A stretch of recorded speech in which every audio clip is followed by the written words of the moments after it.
அவர் நேசமுள்ள தெய்வம். அந்த மகன் எதுக்காக வீட்டுக்கு வந்தான் தெரியுங்களா? எதுக்காக வீட்டுக்கு வந்தான்? ஒரு நேரத்து சாப்பாடுக்காக. அப்பா வீட்டு வந்து ஒரு நேரத்து சாப்பாடு அவனுக்கு கிடைக்க நினைச்சு வந்தான். ஏன்னா அப்பா என்ன செஞ்சாரு தெரியுங்களா? அவனுக்கு ஒரு நேரத்துக்கு சாப்பாடு இல்லை கொடுத்தது.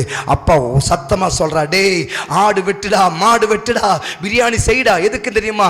என் இழந்து போன குமாரன் திருப்பி வந்திருக்கிறான். அவன் வந்தனால இன்னைக்கு எல்லாருக்கும் விருந்து, இந்த தேசத்துக்கே விருந்து.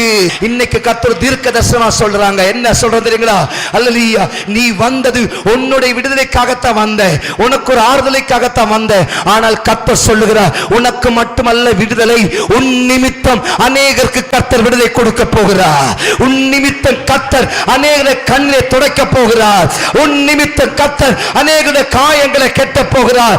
நீ எந்த இடத்துல உடைக்கப்பட்டையோ, உன்னை மாறி உடைக்கப்பட்டவர்களை உன் நிமித்தம் கர்த்தர் கெட்ட போகிறார். எத்தனை பேர் நம்பி கர்த்தரை துதிப்பீங்க? ஹல்லேலூயா. சிலர் கண்ணீரை கர்த்தர் இன்னைக்கு துடைக்கிறார். உன் கண்ணீரை மட்டுமில்ல மகனே, உன் நிமித்தம் கர்த்தர் ஆயிரங்களை கண்ணீரை துடைக்க போகிறார்.